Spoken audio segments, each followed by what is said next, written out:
Kami bersyukur Tuhan, Engkau yang sungguh baik, Engkau yang selalu setia pada setiap anak-anak-Mu. Anugerah-Mu yang melimpah dalam kehidupan kami. Dan saat ini Tuhan, kami rindu juga untuk mendengar firman-Mu. Biarlah firman-Mu menjadi kekuatan dalam hidup kami, meneguhkan kami kembali, membangkitkan kami kembali. Urapi hamba-Mu dan urapi kami semua Tuhan. Kami siap untuk menerima firman-Mu. Dan kami sambut firman-Mu hanya di dalam nama Tuhan Yesus yang berdoa. Haleluya. Amin. Shalom, silahkan duduk semuanya. Puji Tuhan kalau pagi hari ini kita bisa melewati hari demi hari dan semua berjalan atas pimpinan Tuhan. Dan saat ini juga kita boleh mengakhiri bulan September, di mana kita boleh berada saat ini hanya karena kemurahan Tuhan. Mari kita buka firman Tuhan yang saya ambil dari Galatia pasal 4 ayat yang ke-7. Galatia pasal 4 ayat yang ke-7, nanti saya ulang ayat yang ke-6. Galatia pasal 4 ayat yang ke-7. Jadi kamu bukan lagi hamba, melainkan anak. Jikalau kamu anak, maka kamu juga adalah ahli-ahli waris oleh Allah. Ayat yang ke-6. Dan karena kamu adalah anak, maka Allah telah menyuruh roh anaknya ke dalam hati kita, sehingga kita bisa berseru, ya Aba, ya Bapa. Di sini dikatakan adalah status kita, posisi kita dikatakan sebagai anak, bukan hamba. Posisi kedudukan ini atau status inilah yang Rasul Paulus menegaskan melalui surat-suratnya, betapa pentingnya kalau kita dianggap sebagai anaknya. Ya, makanya kita disebut engkau adalah anak-anak Allah. Karena dikatakan memiliki sebagai ahli waris. Jadi sangat penting posisi ini. Dan Paulus ini menegaskan, nanti dalam Roma juga ditegaskan, bahwa ketika kita dijadikan anaknya, maka Galatia ini mengatakan bahwa Allah telah menyuruh rohnya. Ya, saya ulangi ya. Allah menyuruh roh anaknya ini, roh Yesus. Ya, disuruh supaya kita bisa mendapat posisi kedudukan sebagai anak. Sekali lagi saya ulangi, posisi kedudukan ini dalam dunia sekuler pun juga dikejar sama manusia. Kedudukan apapun juga, posisi apapun juga, manusia kan berusaha mengejar. Baik itu posisi sebagai bos, pimpinan, posisi sebagai leader, ketua, atau posisi sebagai pokoknya yang lebih tinggi dan lebih tinggi. Posisi ini dikejar, posisi ini dicari. Bahkan ada orang yang berani mati, sampai mati pun aku harus mencapai posisi ini. Nah kalau sampai mati kan percuma ya, mau ngejar posisi lantas mati kan nggak bisa menikmati. Tujuan mencapai posisi yang bagus, tujuan mencapai posisi kedudukan yang layak, yang disebut berkenan ini, supaya kita bisa menikmati. Supaya kita bisa merasakan posisi apa yang kita kejar. Nah kalau dunia sekuler aja mengejar posisi yang sedemikian, maka dalam kerohanian Paulus juga menegaskan kejar. Posisi kedudukanmu dikatakan sebagai anak Allah. Betapa pentingnya, betapa bahagianya apabila kita ini berada dalam posisi sebagai anak ini. Coba kita buka dalam Roma pasal yang 8 ayat yang 14. Semua orang, katakan Roma 8 ayat yang 14, dikatakan bahwa semua orang yang dipimpin Roh Allah adalah anak Allah. Tadi kita baca di dalam Galatia bahwa Allah menyuruh rohnya untuk datang, untuk diam di dalam setiap pribadi lepas pribadi. Sehingga ketika kita memiliki roh Allah, maka kita disebut sebagai anak-anaknya. Dan di sini ditegaskan semua orang, tidak terkecuali. Tapi mereka yang rindu, mereka yang benar-benar mencari, mereka yang sungguh-sungguh. Sungguh-sungguh untuk apa? Sehingga kita mendapat julukan posisi kedudukan sebagai anak Allah, yaitu semua orang yang mau dipimpin. Sekali lagi ya, semua orang yang mau dipimpin. Lantas ada orang ngomong, loh saya kan dulu udah baptisan air, saya dulu udah terima Tuhan Yesus berapa puluh tahun yang lalu, berarti roh Allah ada dalam hidupku.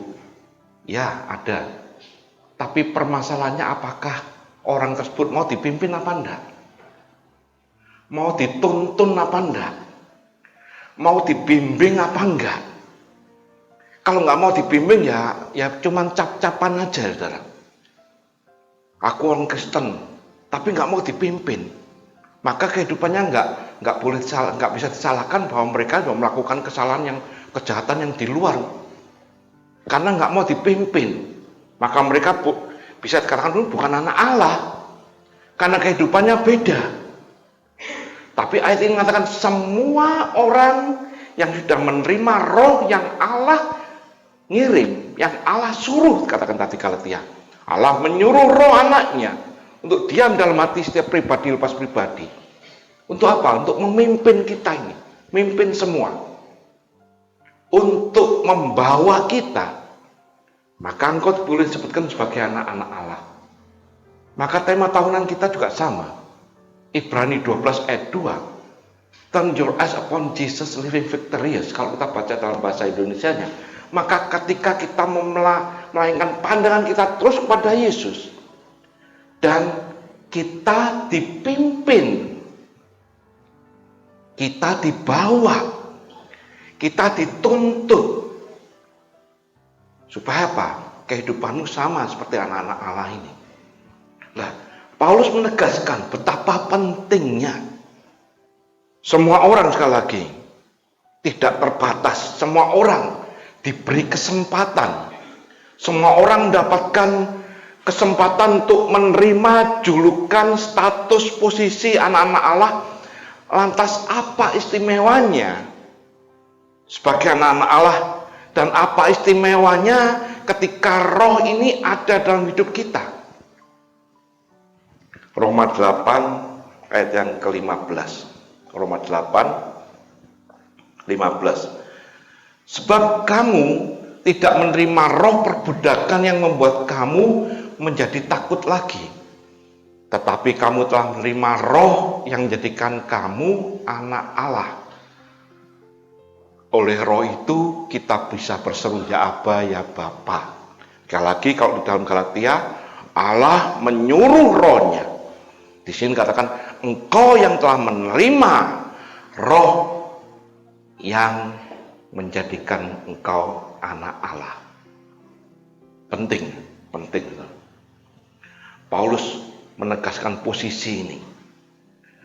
Di dalam kitab Galatia, dalam kitab Roma menegaskan. Lantas apa sih yang membuat posisi ini istimewa? Bila roh Allah itu ada dalam hidup kita. Apa keistimewaannya? Apa bahagianya ketika roh Allah ini hidup dalam hidupmu dan memimpin engkau? Coba tampilkan sekarang Roma 8 ayat yang kedua. Roma 8 ayat yang kedua. Katakan demikian. Roh yang memberi hidup telah memperdekakan kamu dalam Kristus dari hukum dosa dan hukum maut. Saya ulangi. Roh yang memberi hidup. Saya kasih judul pagi hari ini, tema ini adalah hidup oleh roh. Kalau dalam kalimat bahasa Indonesia, roh yang memberi hidup. Kita belajar sedikit bahasa aslinya ya, bahasa Alkitabnya ya. Dikatakan sini, roh yang memberi hidup itu zoe, saudara. Memberi kehidupan. Roh yang memberi kehidupan. Roh yang siapa? Roh yang disuruh Allah tadi itu loh. Dalam Galatia. Roh yang diberikan itu loh. Roh yang dicurahkan supaya hidup dalam setiap kehidupan kita dan kita boleh memanggil Aba ya Bapa. Itu ternyata roh ini memberi hidup. Rohnya ini huruf besar. Roh yang memberi hidup, zoe. Roh ini dikatakan adalah yang empunya. Zoe atau kehidupan ini diambil dari kata dasar sao. Jadi bahasanya zoe, sao, apa itu ya.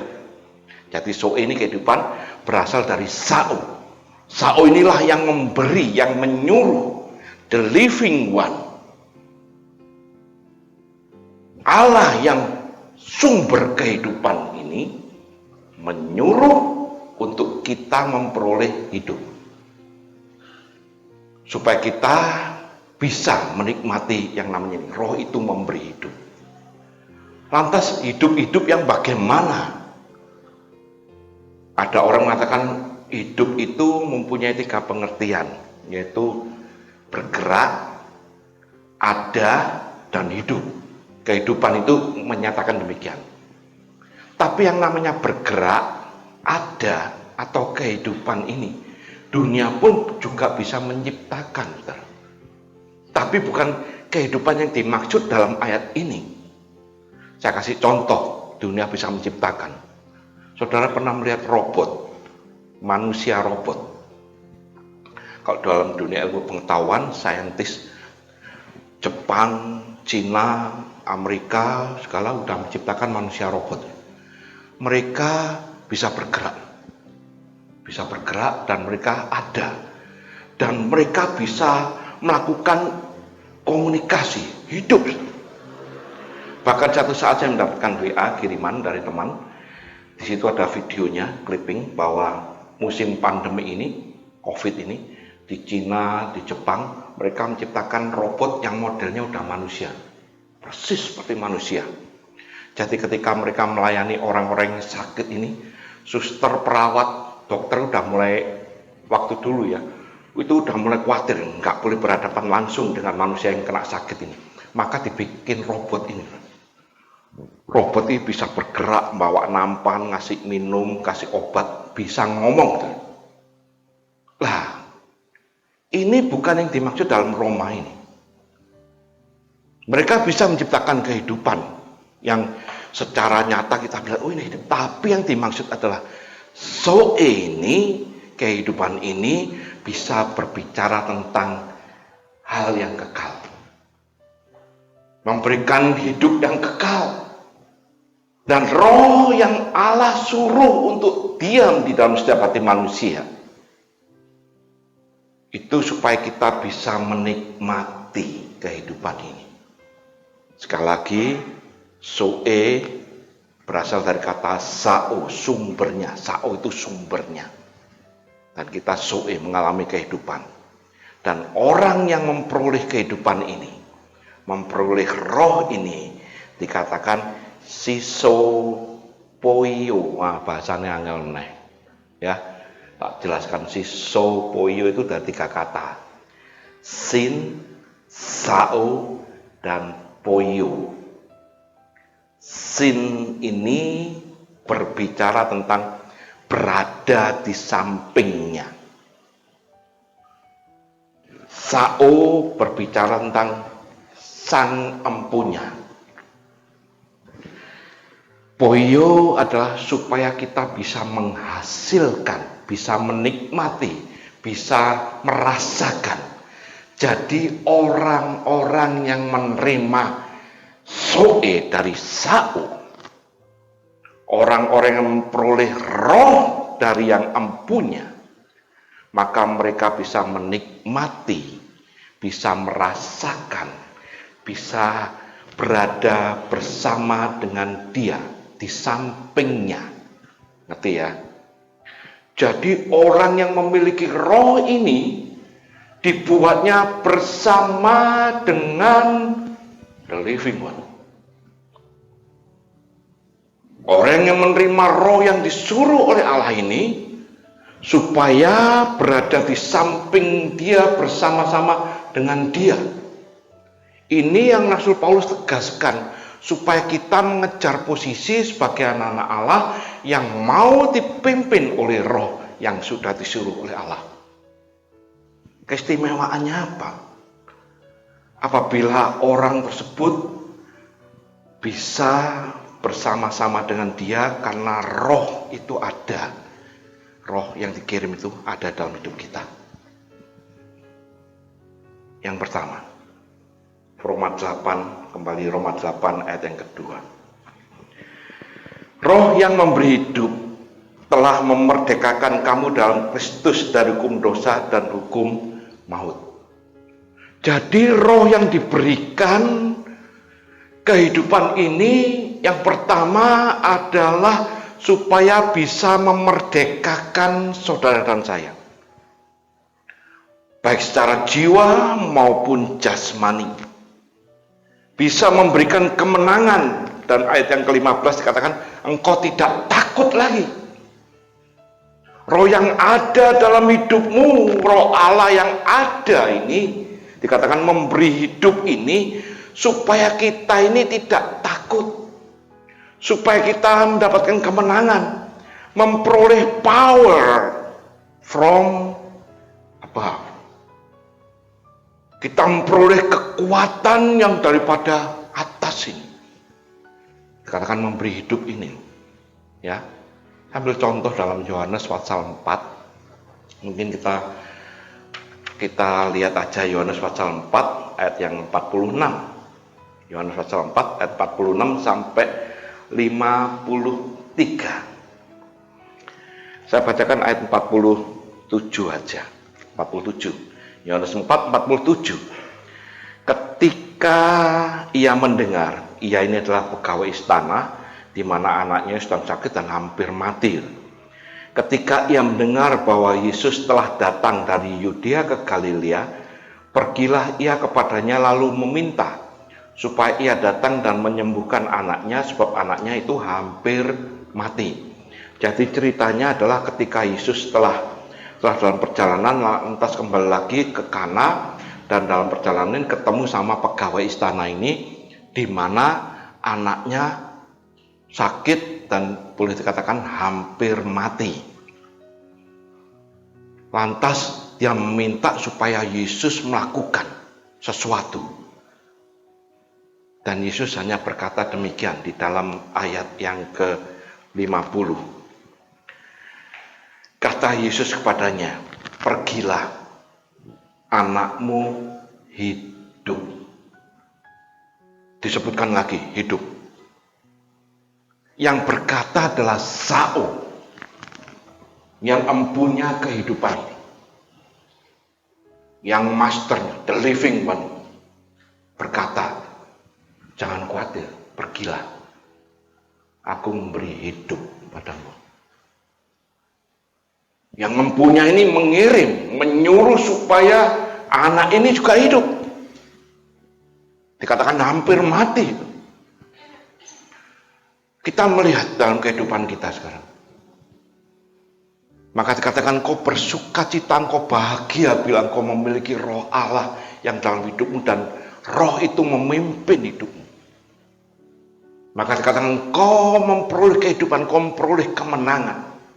Karena Saul yang punya mengirim supaya engkau boleh hidup. Pergilah, anakmu hidup. Maka dalam perjalanan orang ini pulang. Maka dalam perjalanan hamba-hambanya yang di rumah datang menjemput tuannya ini. Tuhan, wah syukur Tuhan, anak Tuhan sekarang sudah sembuh, sudah hidup. Padahal dikatakan ini hampir mati. Ya. Lantas tuannya bingung, kok bisa? Kita baca di dalam ayat yang ke-52. Si tuannya ini bertanya. Ia bertanya kepada mereka, pukul berapa anak itu mulai sembuh? Jawab mereka, kemarin siang pukul 1 demamnya hilang. Ayat 53. Maka teringatlah ayah itu, bahwa pada saat itulah Yesus berkata, anakmu hidup.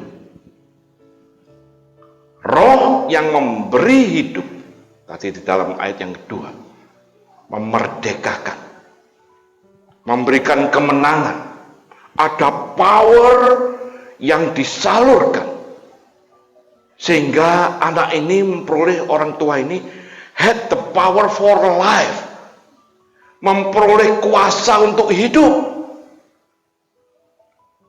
Kita introspeksi dalam hidup kita, mungkin dalam ekonomi, mungkin dalam kesehatan, mungkin dalam masalah yang kita hadapi. Wis Tuhan, om nggak ngerti, wis ekonomis lagi lesu, mau mati rasanya, ya toh? Wah, semuanya sudah hampir mati semuanya. Tapi kita bersyukur, engkau sebagai anak-anak Allah, katakan engkau memiliki ahli waris, dan roh itu yang memberi hidup. Anak ini yang sudah dikatakan hampir mati sekalipun, tapi ada kuasa Sao itu memberi hidup, memberikan hidup padamu. Maka di dalam Galatia tadi, Allah menyuruh roh anaknya untuk datang kepadamu, sehingga kita bisa menyebut ya Abba, ya Bapa. Panggil, pandang terus sama dia. Maka roh ini bisa menguatkan, roh ini bisa membangkitkan kembali. Yang kedua, kita kembali dalam Roma pasal 8. Apa sih yang Paulus ingin tegaskan di dalam roh yang memberi hidup ini, supaya kita hidup oleh roh ini? Yang kedua, Roma 8 ayat yang kelima, kita baca.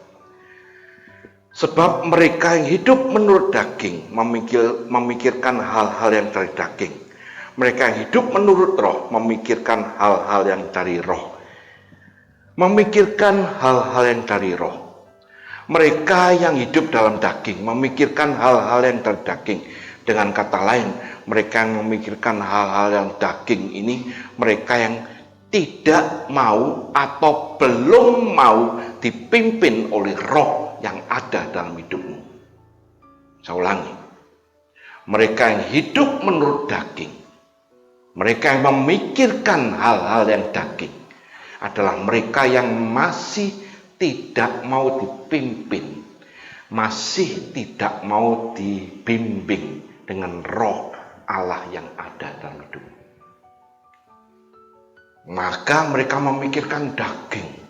Kedagingan ini banyak, gampang ngamuan, gitu, gampang gegeran, sukacita udah mulai hilang dalam keluargamu, nggak ada damai sejahtera, sebentar-bentar teman-teman, yo, istrine, suamine atau anaknya jadi partner boxing, karena tidak ada yang dipikirkan, hanya kedagingan. Karena mereka tidak mau dipimpin roh yang disuruh Allah tadi. Mereka ada, punya, tapi nggak mau dipimpin. Mereka pengen hidupnya sendiri, maka mereka melakukan hal-hal kedagingan. Sukacita hilang. Padahal roh ini yang dikirim, yang diberikan ini bisa menghasilkan buah supaya kita bisa menikmati. Supaya kita bisa merasakan dalam keluarga kita, dalam anak-anak kita, suami istri, semua bisa merasakan. Apa yang ingin dirasakan? Dikatakan, mikirkan hal-hal yang dari roh. Apa itu hal-hal yang dari roh? Galatia 5 dikatakan buah-buah roh itu. Buah-buah roh yang dihasilkan supaya kita juga bisa merasakan. Coba Galatia 5 buka ayat 22. Anak-anak sudah hafal pasti. Galatia 5:22 dikatakan buah-buah roh adalah kasih, sukacita, damai sejahtera, kesabaran, kemurahan, kebaikan, kesetiaan, kelemah lembutan, penguasaan diri. Oh, ini buah-buah roh. Sekarang kita periksa dalam hidup kita. Apakah dalam rumah tanggamu ada sukacita? Apakah dalam keluarga kita ada damai sejahtera? Apakah dalam hubungan suami istri ada kesetiaan? Ada kesabaran, kelemah lembutan terhadap anak-anak? Ada penguasaan diri? Dikatakan tadi dalam Roma, apabila orang ini tidak mau dipimpin oleh Roh Allah, maka orang ini melakukan hal-hal kedagingan. Tapi bila mau dipimpin Roh Allah, dikatakan Roh yang memberi hidup, maka dalam keluargamu juga ada kehidupan. Memikirkan hal-hal tentang Roh ini, maka ini bisa kita nikmati. Engkau bisa merasakan kasih dalam rumah tanggamu yang mungkin sekarang sudah mulai hambar. Kita mulai berpikir, kalau kasih yo sebentar-bentar weh mlebu metu sak karepe. Kau pergi dan datang sesuka hatimu. Sak enak-enake dhewe. Enggak ada komunikasi. Kita periksa apakah Roh ini yang memimpin kita. Pribadi lepas pribadi, nggak usah nyalakan istri, kalau nyalakan suami, nyalakan diri sendiri aja. Kita periksa, karena Roh yang dikirim tadi dulu, yang memberi engkau hidup, sehingga engkau bisa merasakan kasih dalam rumah tanggamu, engkau bisa merasakan sukacita, rejoice dalam rumah tangga. Mangan sego tempe, wah itu kesenangan saya. Bendino sego tempe, wah enak senang. Tapi kalau orang nggak ada rejoice, nggak ada bahagia, nggak ada sukacita, pasti bengok ambek bojone. Tempe meneh, ngono ya. Wah, ngamuk, kopine dia mulai lagi ya toh. Tapi kalau Roh itu yang memimpin setiap kita, maka dikatakan ada sukacita, ada damai sejahtera dalam keluargamu. Suami istri, anak-anak, orang tua juga bisa merasakan. Ada kesetiaan, katakan situ ya. Bahkan juga ada kelemah lembutan, penguasaan diri. Yang dulunya sebentar-bentar waplongi bojone, ya toh? Apa? Ninju atau apa? Ngantemi anak-anaknya. Pikir, periksa. Apakah benar Roh yang ada dalam hidupmu ini memimpin engkau? Bahwa Roma ini menjelaskan, Paulus menjelaskan, berbahagialah engkau sebagai anak Allah. Karena Roh yang ada, Roh yang dikirim ini memberikan engkau hidup. Hidup apa? Yang kehidupan. Memiliki kemerdekaan yang pertama tadi. Memiliki kemenangan. Tidak takut menghadapi masalah situasi apapun juga. Meskipun situasi mengatakan hampir mati sekalipun. Roh ini memberi hidup. Kau nggak khawatir. Yang kedua ini memberikan damai sejahtera, sukacita, kesetiaan, panjang sabar, apalagi banyak. Ini yang kita rasakan. Paulus menegaskan supaya engkau bisa menikmati. Paulus menulis dalam kitab Roma ini, jemaat di Roma ini adalah mereka yang ditindas, mereka yang mengalami aniaya, mereka dalam tindasan pemerintahan di mana mereka tidak bisa bebas. Bahkan mereka mengalami satu kehidupan yang nggak beradab. Makanya Paulus menegaskan, engkau sebagai anak Allah, engkau menerima Roh yang Allah putus, Roh yang Allah kirim, supaya engkau bisa menikmati ini semua. Ketika engkau bisa menerimanya, engkau bisa memikirkan, terima kasih. Kau bisa menyebut Abba ya Bapa. Yang terakhir, Roma 8 ayat yang ke-17. Roma 8 ayat yang ke-17 dikatakan demikian. Dan jika kita adalah anak, maka kita juga adalah ahli waris. Maksudnya, orang-orang yang berhak menerima janji-janji Allah. Kalau kita ini anak-anak Allah, kalau roh yang disuruh, roh yang dikirim ini ada dalam hidup kita, maka posisimu sebagai anak Allah. Tadi dikatakan Paulus menjelaskan, engkau menerima roh yang dikirim, maka engkau disebut sebagai anak-anak Allah. Dan jika engkau anak-anak Allah yang mau dipimpin, mau dibimbing, mau dituntun dengan roh itu, engkau tidak melakukan hal-hal kedagingan. Maka ada damai sejahtera dalam hidupmu, dalam keluargamu. Dan terlebih dari itu, maka engkau berhak dikatakan sebagai ahli waris.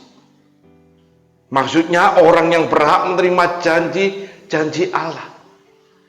Ahli waris di sini dikatakan bukan hanya berbicara tentang berkat saja yang di dunia, tapi berbicara tentang kekekalan yang kembali kepada Sao itulah. Ketika seseorang sudah meninggal, sudah mati, maka mereka akan kembali pada Sang Pencipta. Nah, kembalinya ini kau menerima ahli waris ketika roh itu memimpin engkau. Tapi apabila engkau bertindak semau kowe, engkau bukan anak-anak Allah. Firman Tuhan mengatakan anak-anak gampangan. Mereka tidak mau diajar, mereka tidak mau dipimpin, mereka tidak mau menurut apa yang roh katakan. Tapi di sini kita bersyukur ketika kita menerima roh itu, engkau disebut sebagai anak-anaknya, maka engkau berhak menerima janji-janji Allah. Sekali lagi kalau berbicara berkat, firman Tuhan sudah tegas menjelaskan, carilah dahulu kerajaan Allah dan kebenarannya, maka semuanya ditambahkan kepadamu. Kalau wong males kalau kerja, males jok mangan, ngono ae. Di firman Tuhan juga menegaskan, orang yang tidak bekerja tidak layak makan. Nah ya kan, lu kan rezeki tidak lari kemana-mana benar, rezeki tidak lari kemana-mana. Tapi kalau kita nggak kemana-mana, kita nggak dapat rezeki. Ya, rezeki kan datang. Siapa bilang? Engkau yang cari. Tuhan mau kirim kemanapun bisa.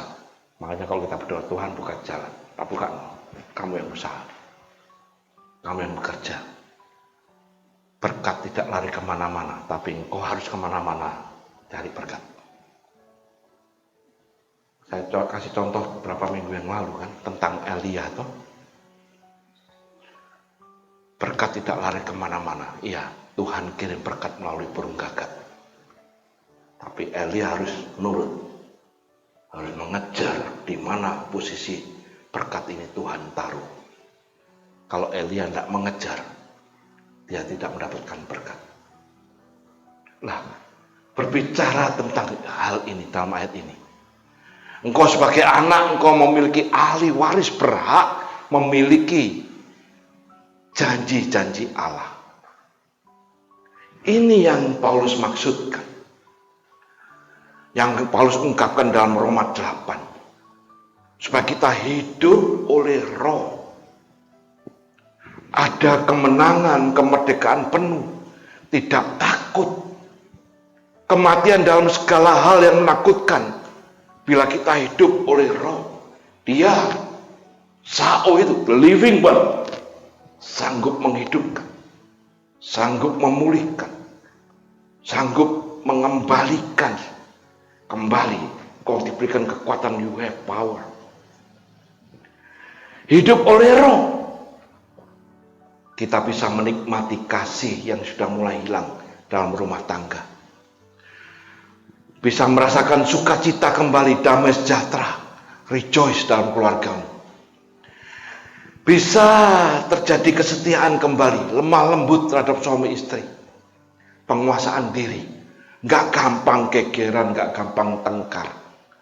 Apabila engkau dikuasai roh, dipimpin oleh roh, hidup oleh roh, bahkan juga ada berkat secara jasmani.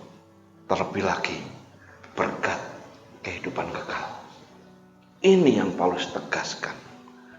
Maka di dalam Galatia, ayat yang terakhir, Galatia 4, ayat yang ke-6, 7 saya ulangi kembali. Dan karena kamu adalah anak, maka Allah yang telah menyuruh roh anaknya ke dalam hati kita yang berseru, ya Aba, ya Bapa. Jadi kamu bukan lagi hamba, melainkan anak. Jikalau kamu anak, maka kamu juga ahli waris oleh Allah. Kita bersyukur pagi hari ini karena Allah menyuruh rohnya supaya tinggal dalam hidup kita, dan respon kita supaya kita dipimpin, dituntun oleh roh ini. Maka kita memperoleh 3 hal tadi: kemenangan, bisa menikmati rejoice, bahkan bahagia, damai sejahtera, bahkan berkat di dunia ini maupun berkat yang kekal. Amin. Mari kita berdoa. Bapa, terima kasih Tuhan, Engkau sungguh baik. Engkau mengasihi setiap anak-anak-Mu, di mana roh yang ada dalam hidup kami, itulah yang memimpin kami Tuhan. Sehingga kami memperoleh kehidupan hanya karena roh yang Kau kirim pada kami. Roh yang Kau suruh untuk kami bisa menikmati. Kami memperoleh sebagai ahli waris. Terima kasih Bapa, Engkau mengasihi anak-anak. Engkau mengasihi seluruh jemaat-Mu, umat-Mu. Sehingga firman-Mu ini bisa menguatkan kami kembali. Hamba-Mu sudah selesai menyampaikan isi hati-Mu Tuhan. Biarlah firman-Mu ini menjadi satu rema, menjadi satu kenyataan dalam hidup kami.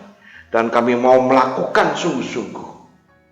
Kami mau dipimpin, kami mau dituntun dengan roh-Mu. Sehingga kami memperoleh kemenangan demi kemenangan. Engkau adalah Bapa yang setia terhadap anak-anak-Nya. Kami bersyukur Engkau yang sudah mengirim roh-Mu dalam setiap kehidupan kami. Sehingga kami memperoleh kehidupan, kami memperoleh damai, sejahtera, sukacita. Kami memperoleh kemenangan, dan kami tidak takut menghadapi apapun juga. Bahkan Kau memberikan janji-janji-Mu, berkat-Mu, baik dalam dunia ini maupun berkat kekekalan. Terima kasih Bapa. Dan sebentar kami tidak berpisah pulang, maka biarlah Engkau yang menuntun, Engkau yang membimbing kami, dan kami boleh pulang membawa berkat yang daripada Engkau. Maka saat ini kami mengangkat tangan kami. Biarlah Engkau memegang tangan kami, Engkau tuntun kami Tuhan. Engkau pimpin kami, dan berkat janji-Mu terjadi. Maka sekarang sedang jemaat kasih Tuhan, pulanglah dan terimalah berkat, terimalah kasih, sukacita, dan terimalah damai sejahtera yang daripada Allah Bapa di dalam cinta kasih-Nya Tuhan Yesus Kristus, serta dalam persekutuan Roh-Nya yang kudus, selalu menyertai Engkau, selalu menjaga, melindungi, bahkan memberkati Engkau mulai saat ini sampai Tuhan Yesus datang kedua kalinya. Biarlah kita menerima semua berkat ini hanya di dalam nama Tuhan Yesus Kristus. Dan biarlah kita semua percaya dapat katakan amin. Mari kita bersama-sama katakan, roh Allah yang hidup penuhi aku. Roh Allah yang hidup penuhiku. Roh Allah yang hidup pulihkanku. Curahkan urapan ke atasku, membangkitkan kuasa